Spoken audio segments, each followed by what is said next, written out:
is truly an honor to be here, isn't it, for all of us?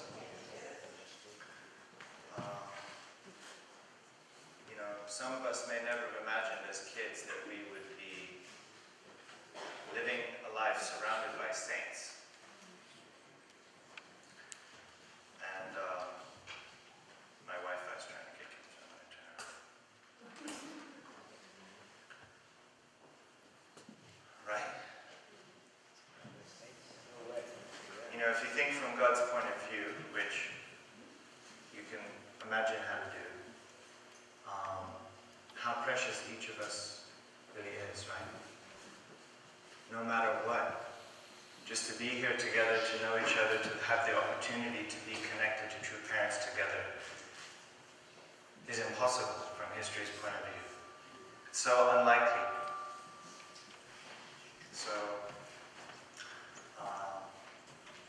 we're in a time of transition, and some of you were at a meeting, I think it was last Saturday, I forget if it was a week or two ago. I shared some of this content with a group of people that came together to discuss tribal messiahship and witnessing. And Pastor Manoj asked if I could come again today, but I said as long as I can share it again.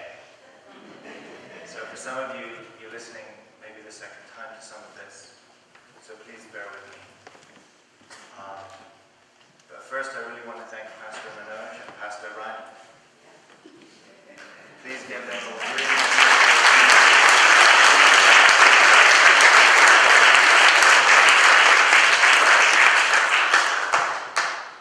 Pastor Ryan. How much work the spouse is more. It's more. So really please help her, help Pastor Manoj. You remember Father once said that we should be concerned about the pastor's children. Worry about whether they have enough food or clothes to eat, right? So please really love their family and support them for as long as they're in this kind of position to serve you guys. And anyone else that's really in that position to serve, it's really an incredible offering. But I also want to hear another round of applause for our GPA guys. Please give them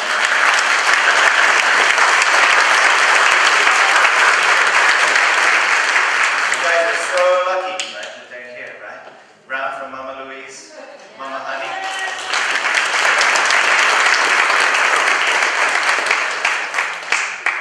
I don't know how much Pastor Manoj had to, pay you to bring you over to Jersey. But Jersey's a great community, so I'm sure they're happy to be here. And please work with them to remind them what it's really like to be on the ground after flying so high. Yeah. God bless you guys. And so Heavenly Tribal Messiahship. What is that? This wave word, Dr. Kim recently has been talking, we meet every week, at least once a week we meet at headquarters and hear from him. And he said, please don't worry that your results don't come immediately. Please don't worry if your results don't come all at once and really big. Please think that bit by bit, day by day, it will come to pass. But more than that, bit by bit, day by day, together, we can be a wave. And as far as tribal messiahship is concerned, we can be heavenly tribal messiahship wave. This is even according to Mother's word. So, we're going through a major transition. How long have we been going through a transition in our movement? 50 years. Since the beginning. Okay. Did True Father bring an amazing revelation with the divine principle? Yeah? Yeah! And everybody should say yes. Yes! Yes! Okay. So you believe it? Yes. Was it easily adopted or received by major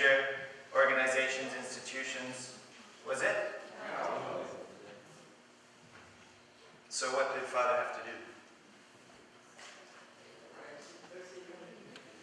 Continue. Who said that?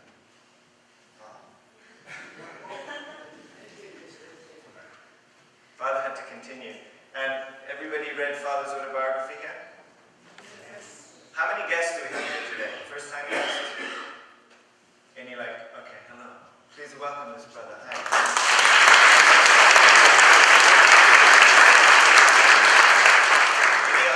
Any other guests here from recently?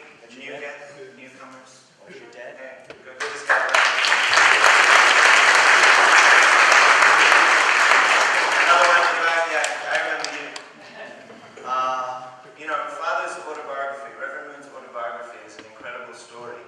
And you may, if you haven't read the book, you won't know, possibly, that when he founded the Unification Church and hung the sign on the wall, it was a bittersweet moment because, of course, he felt now we can begin a new providence, we can work together, and at the same time, he felt bitter or sad because to say church and to put a sign on the wall that says this is the church kind of then means that everything else is the non-church or the unchurch. So it creates a line and a boundary. And so how incredibly sensitive, welcome back Jerry. Jerry just came back from Philly. How incredibly sensitive a heart to think like that when you're kicking off your church. Right? So, the Unification Church. Is it over? Just beginning. Okay, so what about the first 40 years? Did we achieve the goals? Did it fulfill its purpose? This is interesting. Many people give different answers. I don't usually ask rhetorical questions, so you're allowed to answer out loud. I think that Father would say that the purpose was achieved centering on the conditions of indemnity that he made and that we united with over the 40-year period. So upon his blood, sweat, and tears, many things were achieved. And Father and Mother and true parents were successful. But so much of it is about us catching up with that and humanity catching up with that, right? So, truly our movement is changing. How about this? Has anybody read the Chansangyam? Yes, 1/3. Isn't it amazing? Yes. This is a collection of precious words. Can you think of how many thousands of years it must have taken for this kind of revelation of these words to exist, to be able to hold in your hand? I have to confess, I do not take it seriously enough. Because every day I have my ideas, I get into discussions, we talk about this and that, we go this way and that. But the more I read Father's words, the more I feel like there's nothing else you need to do other than absorb God's word. You can talk about God's word, you can share your insights, and you can do your daily work. But the more I read it, and there was one brother recently who mentioned that if you read for more than an hour or an hour and a half, you start to feel your body changing. So I'm trying that. 2 hours, 3 hours. I wake up in the morning and it's not difficult to wake up. I should be careful, right, what I say, because then the universe is going to test me. But I want to be honest with you. It helps me wake up because I'm eager to listen to what Father has to say next. It's incredible. So I can end right now, and that's all you need to know. It would be worth maybe us spending one whole Sunday just saying that and then closing the sermon to make a point. But everything's in there. Dr. Kim was here about a month ago, and he said, we have many times as a pastor or elders, we worry about counseling people, right? Or how to take care of each other. But all of the answers are in here. Dr. Kim was encouraging us to understand that. I work at headquarters. I'm working with Jerry Savito and a wonderful team. And we're concerned about making educational resources so that members and new guests, and that's part of the job of evangelism is education. And now I find myself wondering why do we constantly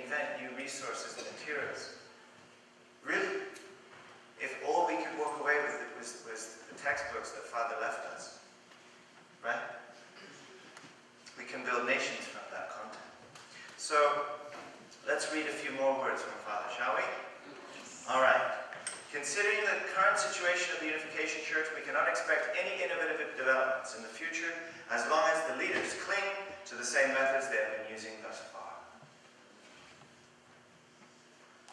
We must not just hold on to old ways of thinking, old attitudes, old methods of witnessing or existing approaches to faith. This is because these methods have not met our expectations in bringing results. It would be different had we achieved good results. However, since we have not, we should abandon our conventional faith and life, as well as witnessing methods, and transform ourselves into new and different people. Do you agree? Yes. Okay, let's do it. Do you think we can do it?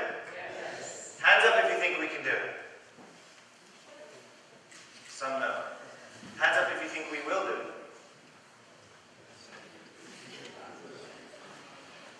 Hands up if you're too lazy to raise your hands around.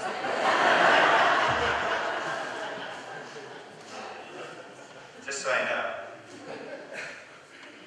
You know, unless we come up with a new attitude of faith, a new attitude in life, and new activities, it will be difficult to bring new development. It's very simple. All right. So how are we doing? How do we think we're doing? Do we love true parents? Yes. Do we love true parents? Yes. Okay. Okay, do you remember when you joined this movement? Those of you that joined already? Yes. Do you remember? Do you remember why you joined? Yes. Why? Saved my life. Saved your life? Thank you. Okay, nice, good reason. The people were good, the community? Principle of truth. Okay. Anything else? Save the world for a better future. Oh, nice. Save the world. How old were you when you joined? Yeah. 28, and you thought you could change the world. Isn't that amazing?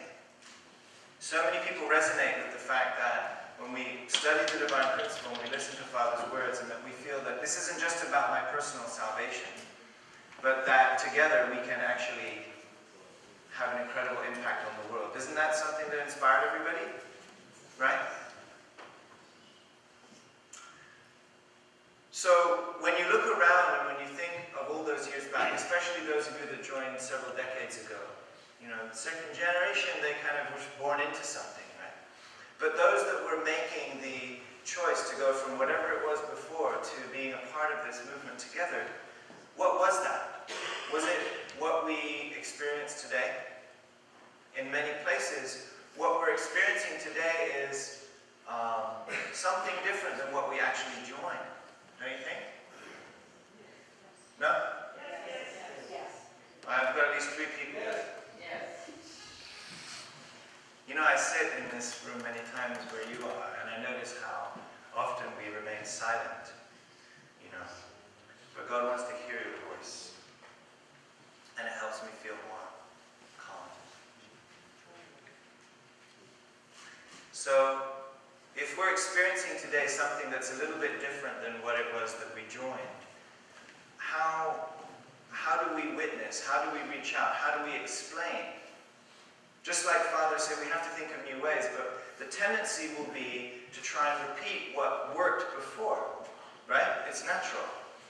And yet, what we were doing before was inviting some people to something that was quite different in nature, in terms of how we live and operate together, right? Yeah. So imagine that. Imagine trying to attract the attention of young, new people, using methods that worked on us 30, 40 years ago to invite them to something that we ourselves didn't even join.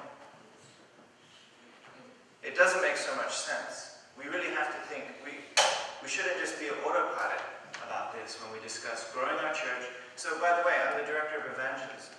I have to think about this. It's all I think about.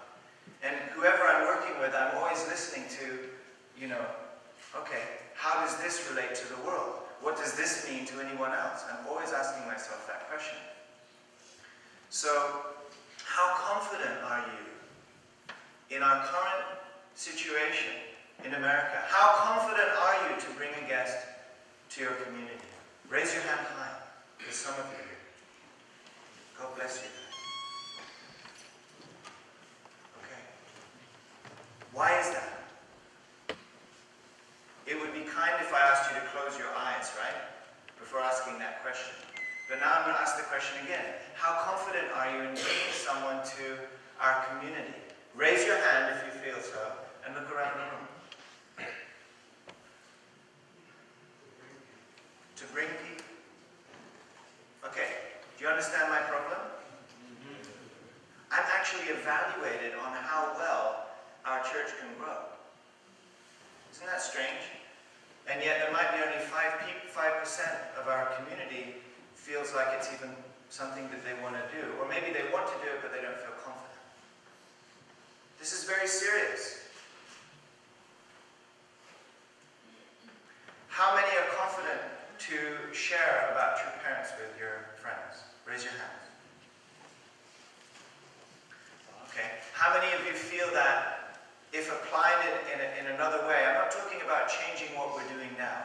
I'm talking about adding breath into what we do.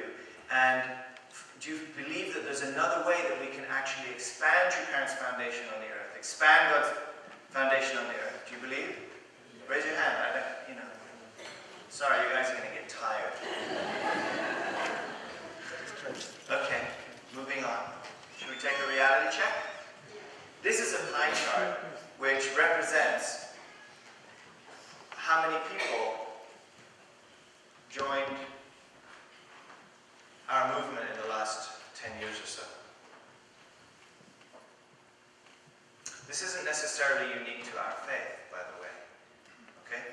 A lot of people join churches through transference, going from one church to another. What we're talking about is making an incredible impact in people's lives where they decide to go from whatever they're doing before to becoming a part of this community. That's how successful we've been in the last 10 years. How do you feel about that?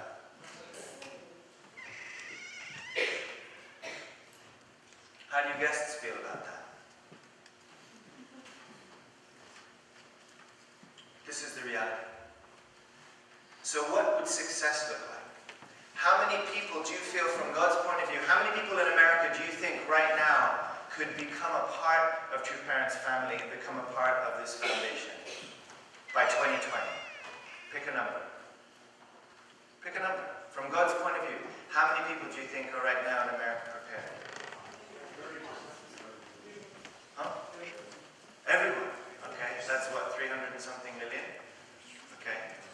Pick a number. Huh? 200 million. What would success look like in actuality in 5 years? What would success look like? What would the pie chart look like if we were successful? Do we want to become part of an expansive, growing movement? Yes? Yes. Really? Okay. So, what if this is what it looked like? So, on the left, the blue circle is us. On the right, the blue sliver is us, if we're successful. Can you imagine being in the minority of our movement? Yes.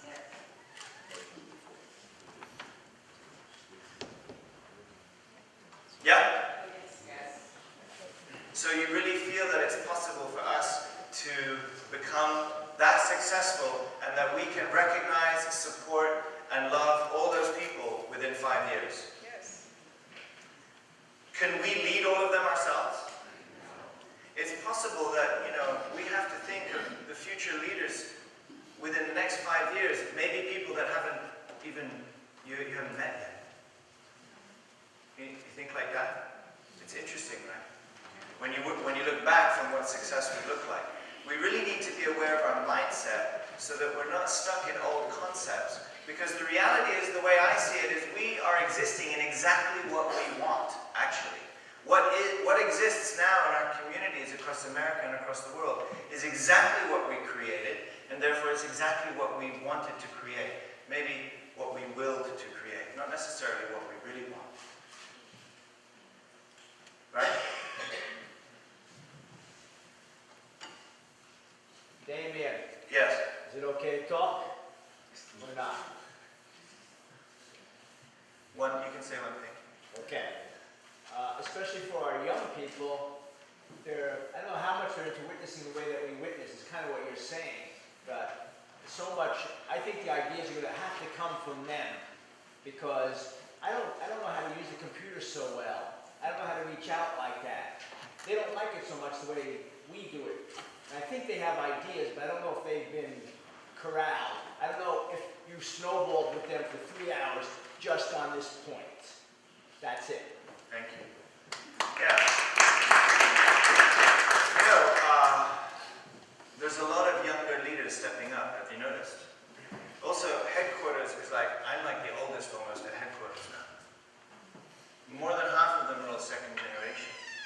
So you don't necessarily see that, but there's an incredible group of people, all young, invested in exactly that.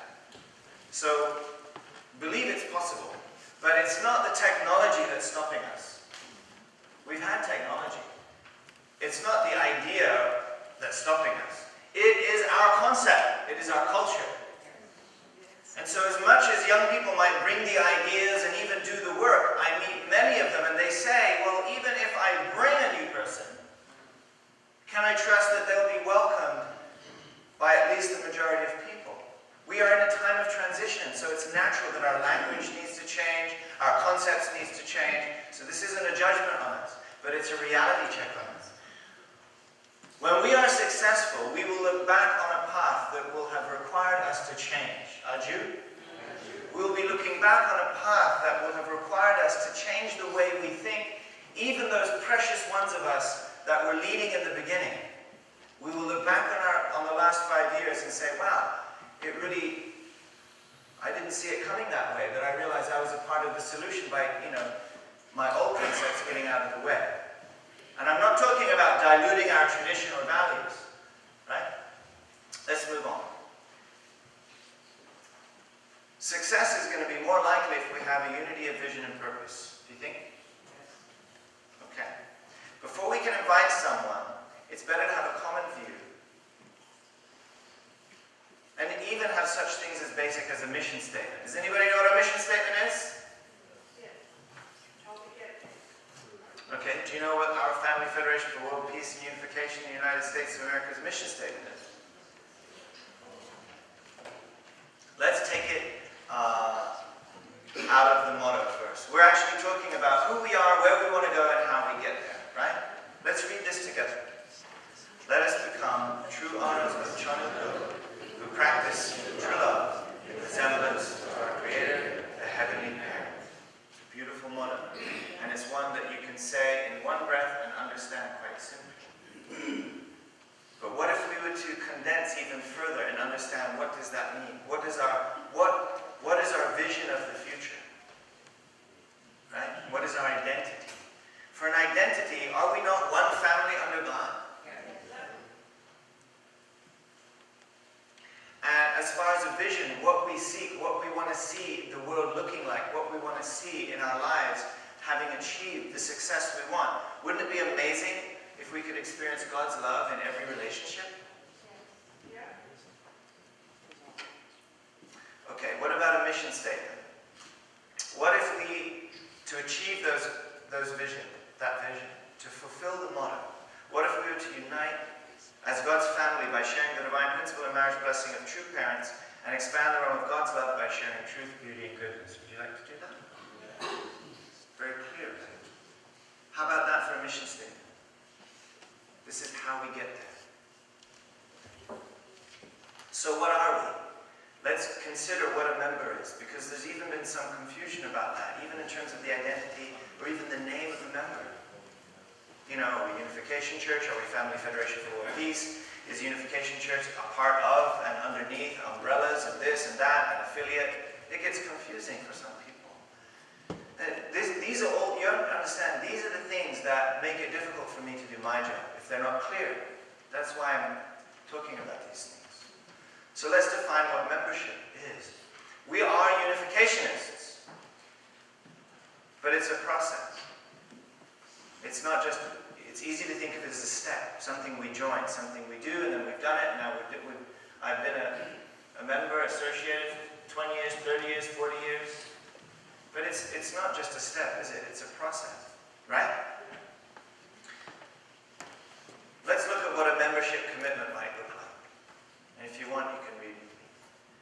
Through a growing relationship with God and true parents, I commit to create a life of integrity, a family and community of love, and contribute to a world of peace according to the original ideals of creation. This is something that if I want to reach out to somebody and I want to explain, well, what is it that if we want to work together, and I want to invite you to bring your talents to the table, this would be the commitment that I'm asking that person to make. And it's a process. That means whether you're 20, 30, 40 years in, you're still committed to that process, right? It's a journey.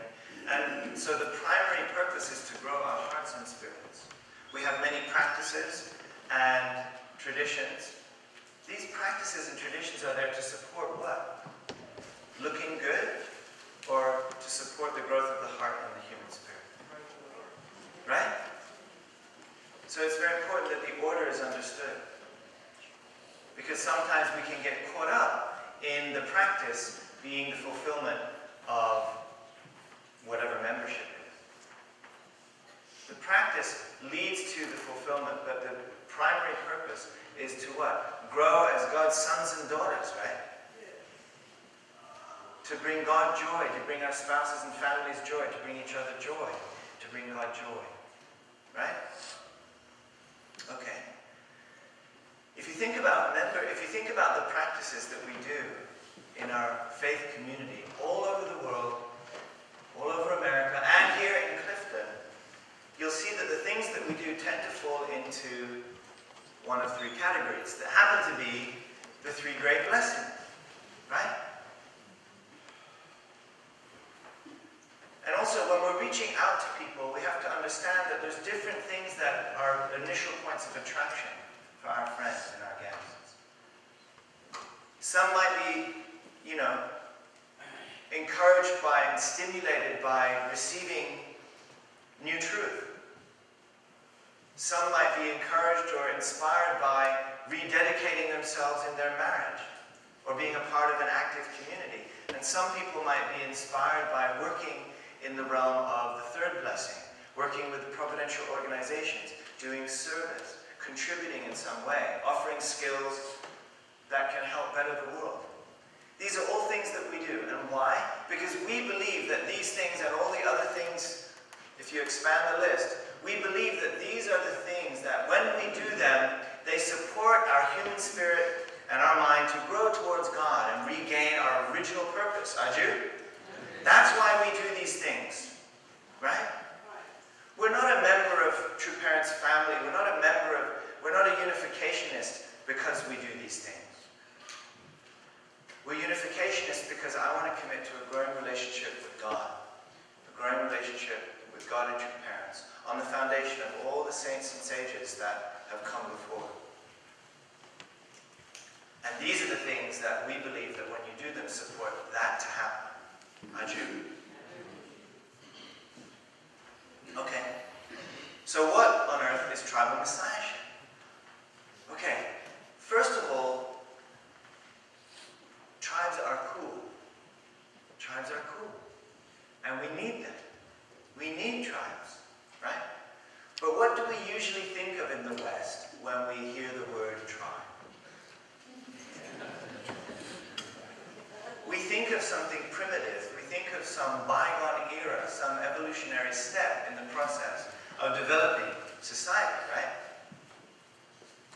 Starting with the individual, then we protect each other in the family, clan, and tribe, until eventually we establish whatever modern form of society that in today's world in America, we're really proud about protecting the individual. And so we really prop up this individual in America, right?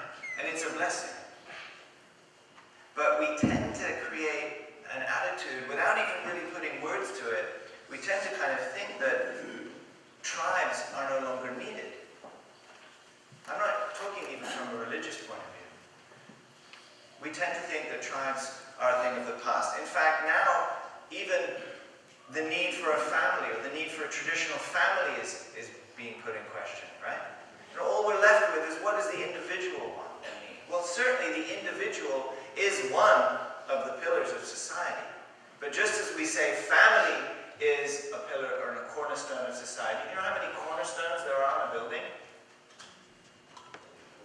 If you have only 2 cornerstones on a building, the building won't be straight. You need cornerstones all around every corner, right?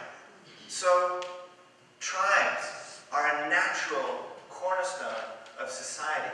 And so even forgetting the benefit of a religious movement adopting the mentality of a tribe, just from an external viewpoint, we can understand that tribes are needed. And then let's take a quick look at where the religious context might fall into place. You ever heard of oikos? Yes. Yeah, I'm not talking about the yogurt. Who's tried the yogurt? A couple of you. I'm not talking about the yogurt. Oikos is a Greek term that basically means extended family. And this is a Roman villa, but you might understand, modeled after sort of a Greek idea, where family isn't just living in an apartment, but they're living together with the extended family, and that's how they grow and that's how they operate. Okay? It's really like a tribe. In fact, it's your extended family. It's the most natural environment where evangelism occurs. It's a microcosm of the world at large, because it's strategically centered around your most influential and primary relationships. What you talk about and what you do is real. It means something to you, and it's relevant, right? Tribes do actually exist all around us. If you think about it, Starbucks is a tribe. Who likes Starbucks? Shy? Shy, right? You like Starbucks? Sometimes. So, if you look around, PTA, it's a form of a tribe. We do collect in large groups to have, centered on a leadership and an idea, because we want that. We actually want to be a part of a tribe. We want to be a part of a movement, right? Father said that our whole movement is a tribe, actually. More than a church, we are a tribe, right? And so, if we think about the possibility of church growth, how do you think it's most likely to happen? If Father's inviting us to rethink it, how do you think it would be most likely to happen? In Christian history, Christianity grew most fast and fervently when it was growing in the extended family zone, through the oikos, right? And then they would gather in cathedrals every month to celebrate together. But the work that was being done in the village, in the town, in the home, was the most effective place for their faith to spread. Right? When I hear Father talking about tribes, or tribal messiahship, I realize he's so ahead of the game in understanding it's exactly how we will see not only our movement grow, but the health of our movement and our families depends on it. Let's refer to Father's words here. Tribes will emerge centered upon blessed families. So, please accomplish your mission as tribal messiah. In the future, we will establish churches around the leaders of tribes. All blessed families are leaders of tribes. In the future, the Unification Church will not have services based on sermons. They will be based on testimony. We will focus on testimonies that can bring honor and pride to our families. Thus, all family members will participate in such services together. We will learn from the testimonies of exemplary families, and those with little to report will receive guidance. In this way, we will be able to build the kingdom of heaven in our families. Unless we do so, the kingdom of heaven will not be realized on earth. So what does the tribal messiahship have to do with the church? This is an important thing that we've got to nail. Because you've heard the term before. You know that you're supposed to be doing it, we're supposed to be doing it. But do we do it really? Or if we do we do it effectively? Do we even know what each other is doing? It's time to rethink it. Because tribal messiahship has not been the organizational focus. Actually. It's sort of a mantra, but it's not the organizational focus. And the pastor's role in the community has not been clarified in relationship to tribal messiahship. We tend to think of our relationship with church and leadership like this. Of course we understand that we want to support the church and grow.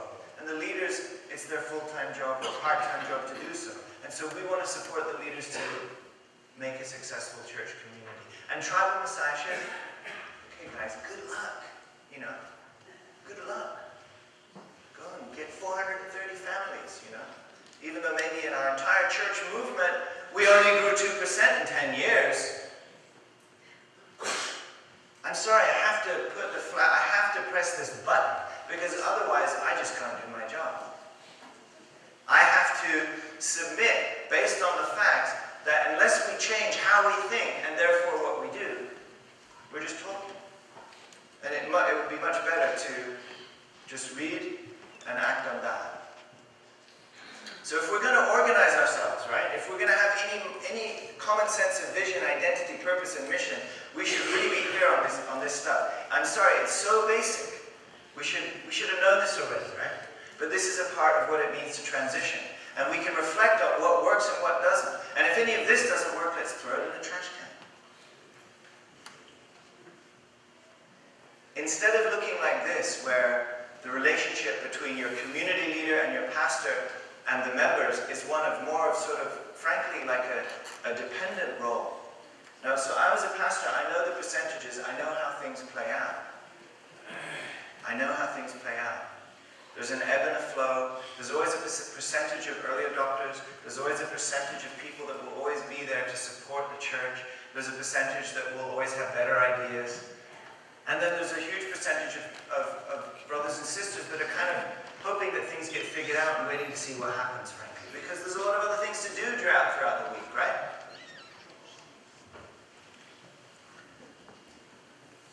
If it's going to work, we have to apply the principle. We have to apply the principle to when things did work in our community. So let's read again from True Father's words. Again, I am saying that we have to change our families one by one. The organizational structure of the Unification Church is based on families. Families are the center. The focus has shifted from the individual to the family. Until today, you may have disregarded the importance of the family, but in fact it is essential. Now is the time in which the family, which you have neglected, will emerge with absolute authority. For this reason, the blessing has unsurpassed value. So the relationship between church and tribe, that's what we're talking about. This is a partnership. It's not just your thing to go and do and good luck. Please report your results so I can, you know, right? This is a partnership. If it's my core destiny, if it's our core destiny, led by God and true parents, if it's our core destiny to fulfill tribal messiahship, and the pastor's role is to support the members to be successful, then the math works out that the pastor's role is to support the members to be successful in what? Tribal messiahship. This is a cultural shift, right? This doesn't mean that I come to Pastor Manoj and say, hey, Pastor Manoj, I've got this great idea. I'm going to start this small group called Jet Club. All I need is a small jet and the money to buy the fuel. And we're going to fly around the earth doing the looking together. Could you help me out on the expenses part? That's not what we mean. This isn't about everybody now asking the church to do your job for you. And Father has specifically said this before. But to not understand the relationship of the partnership is surely detrimental to success. Surely.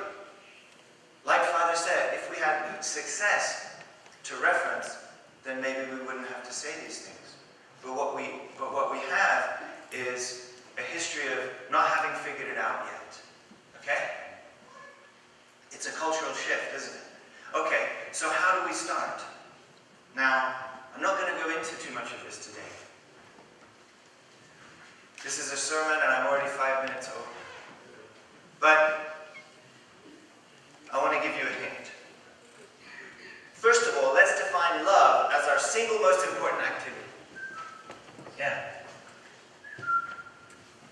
Right? can start by loving those around us. Adieu.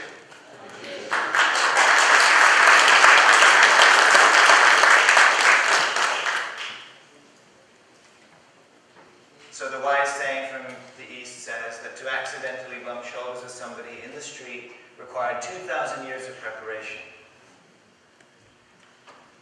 If such an occurrence is 2,000 years in the making, how much time did it take for you to be sitting next to the person you're sitting next to now? How many thousands of years was God working, Spirit world working? How many decisions needed to occur, seemingly random events, to be right where we are right now? Is it random? You know, if we think about the people around us, I don't think God sees it as random. Our personal sphere of influence, the people that we live with, the people that we work with, the people that we're related to by blood are not there by random occurrence, right? So, we can start with those people, right? Who's the first person in your tribe? I love to see the wives patting their husband's knees. That's nice. Yeah, wives get it. Husbands, who's the first person in your tribe? Wife. Your children, your relatives, your neighbors, your bus driver, your boss, your subordinate, your partner, your colleague, the person you meet on the street. As we witness, don't you think we should witness with the heart of having already loved and prayed for the people that we already did meet?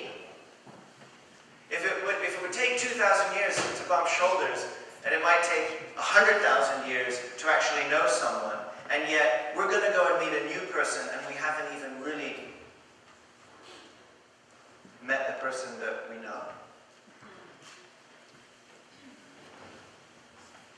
We should do both, but we should do both in this kind of harmonious way. So when we talk about love, let's look at it from the divine principle point of view. You know, God is longing to be in a artistic relationship with each of us. Does he want us to fight? Does he want us to ignore each other? God wants us to love each other. So when we talk about witnessing, which if you think of what the director of evangelism have to worry about, they have to worry about witnessing and witnessing campaigns and flyers that you use to invite people on the witnessing campaigns, to preach the good word, right? To tell people about God, Jesus, true parents, and the time that we're in right now. But is that all the witnessing is? You know, from where I stand, I don't know if I get to rewrite the language, but I'm trying. I'm going to suggest that we call witnessing loving people. Because when you look at loving people, and when you look from the divine principle perspective, stimulating the intellect, emotion, and will of your original mind, corresponding to truth, beauty, and goodness, these are some of the things, just some of the things. You could look at this as your little kind of, anybody know In-N-Out? Anybody like In-N-Out? They've got like a 1, 2, 3 menu. It's on the West Coast. Great burgers, In-N-Out, you guys. Yeah. Bless you guys. You guys know what it's at. They have such a simple menu, it's so easy to order. So just in case you're ever wondering, what do I do to reach out to someone? What can I do? And you're at a loss, and you're feeling nervous, and you're feeling bad because, oh, I should be telling them about the word, I should be telling them about this. Of course. But that's one of many things that you can do to love someone. And if I say that's witnessing, that's loving, then there's a little menu, a cheat sheet of things that you can consider. For you to reach out to someone that you already know and forgive them for something is a step towards what? It's a step towards what Pastor Manos was preaching about a couple of Sundays ago. That everything that we do in our own life as a member is to become closer to God. And therefore everything that we do to be a change and a positive influence in other people's lives is to what? Bring that relationship closer to God. Bring them closer to God. And there's things that they have to give us that will help us also get closer to God, right? Through activating that relationship. But centered on what? Centered just on our work? Centered just on sports? Centered on what? How about centered on love? Rooted in God, God's love in every relationship. How about that? All right, I'll go forward. finish up here. This is more words from True Father. We have plenty of content by which to grow. This is what we read today. Then why are we unable to grow? It's because we're not adding anything to the people of this age or the environment that they're living in.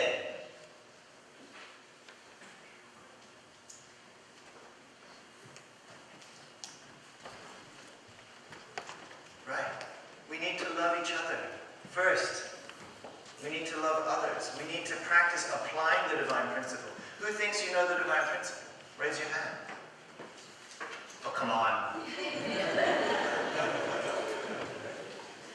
Yeah. We have incredibly knowledgeable people. But how easy is it to apply in everything that we do? And how effectively can we apply it? In our own husband-wife relationships, in our family relationships, in our friendships. This is what we need to do to actually bring something, a plus to other people. Then we will naturally grow. We get it. There's lots of new ideas about how to grow. I get it. I've had so many witnessing meetings where everybody gets around and talks about how we're going to go and witness and make this way it's going to work this way, or this is how it worked in Chicago, or this is how it worked in so-and-so. Guess what I realized? There's no wrong way to reach out and love somebody centered on God. We create so many obstacles. What we know that we're really good at in the religious world, being the ones who have the responsibility to live a life of integrity, we're all guilty of this. What we work on more effectively than anything else, frankly, is keeping people away from God.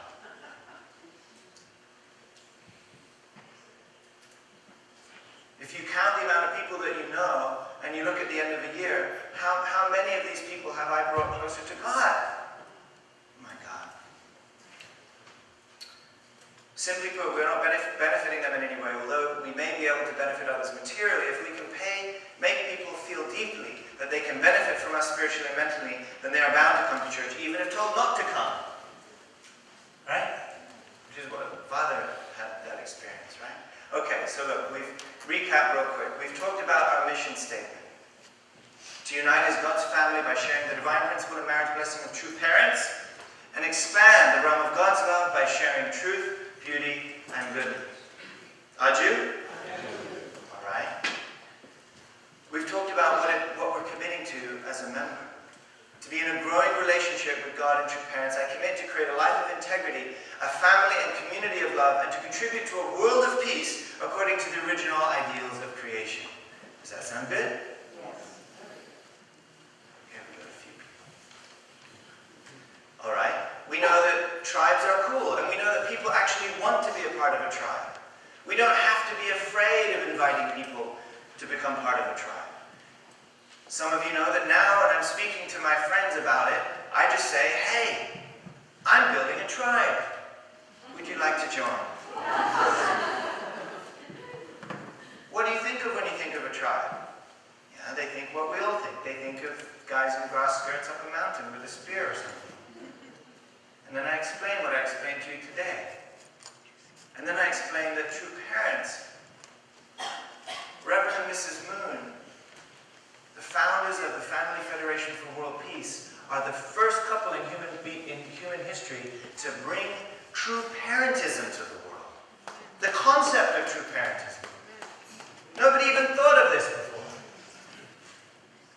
And to that end, they have invited all families of the world to build heavenly tribes. Does that sound like a scary thing? I say that to people and they go, wow. The only thing is you want to have a common ideology and worldview because tribes have a common focal point, an idea, and communication around that idea, and activity around that idea. Oh yeah, so what's that? Well, it's the divine principle. Would you like to hear it? Yeah, okay. Let's do it. Then we do it. Oh, but I can't teach divine principle. Yes, you can.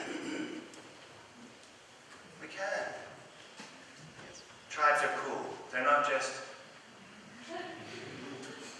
the old way. Right? And then also we talked about the relationship between the church and tribe. And we know that it does need to actually become our organizational focus. That's on people, that's on our leaders, that's on headquarters, that's on our leaders, that's on our pastors, that's on our committees, our teams, our volunteers, to understand what's the orientation. If the primary purpose of our lives is to love people and to grow true parents in God's foundation by loving people, then that's what we should be worried about. But if you think about it, how much time do we spend in our churches? Any church. How much time do we spend talking about church? We're talking about the people in the church. We're talking about the systems of the church. We're talking about the people that are going to decide what the systems are, and the councils, and electing councils, and electing pastors, and reviewing pastors, and talking about such and how a job they did, or that person did. How much time do we spend doing that? In any church, any religion? A lot of time. How much time do we spend talking about the people right now standing outside this door? From God's point of view, would it be that we need to just worry about ourselves, or that we need to actually start not just talking about those people, not just praying for those people, but opening the door? You know, this is the point. Right now, if each of us in America knows 100 people, that means there's already half to 1 million people in America, one step away from true parents. One step, and the step is me. The step is you. Right? So from God's point of view, it's not impossible. It's a partnership. So organizationally, what we need, how we lead, and how we invest and work together. This needs to be what we discuss and how we figure out how to organize ourselves. Because if the purpose is to love, then everything we do organizationally should be to support that. Aju? Okay. So we can start by loving the people around us, recognizing those in our sphere of influence, remembering what, Dr. Kim is saying, that each of us, bit by bit, working together, will bring about an incredible way for God. Right? It's true. Mother said, if you feel it's too difficult to do by yourself, work as a team, work together. Right? Let's listen to True Mother's words to close. Mother's call to action. Please consider this. Even if the water is pure, if it remains stagnant, the quality deteriorates and it begins to rot. Even though that water is pure, it has to move. It must flow toward the ocean, because living beings that are dying will revive wherever this true water of life flows. That is why it is necessary for tribal messiahs to act upon their responsibilities. The tribal messiah movement will become a huge wave. Aju? So how? By action, right? By action. We have a lot of prayer, we have a lot of foundation of faith. We should continue to pray, we should continue to study. But what action do you think will make it change? How do we do that? Sure. I don't want to leave here just with a vague notion. But because we don't have time, I just want to invite you, and we want to support you and each other to reignite tribal messiahship in our families, in our communities, but not just vaguely. Pastor Manoj soon will announce a time when we can gather again, like we did last Saturday, but with even more focus. And now that a few more people know where's the direction of our ministry going in America, you might be interested to find out, I'm kind of doing it already maybe, or I want to do it, but how can I do it right now? So I want to invite you to a meeting that we can share with 5 steps. You will walk out of the room a tribal messiah activated and ready to go. It's not complicated. I've already shared most of it here, but just like you brought up, there's practical steps and tools and guidelines that will be helpful. For example, what even are the standards, the global standards? Okay? So I'll invite you to come to that meeting when it's announced, so that together we can and we will be. If victory is our destiny, then it will have occurred because we will have all participated in a heavenly tribal messiah way. Aju?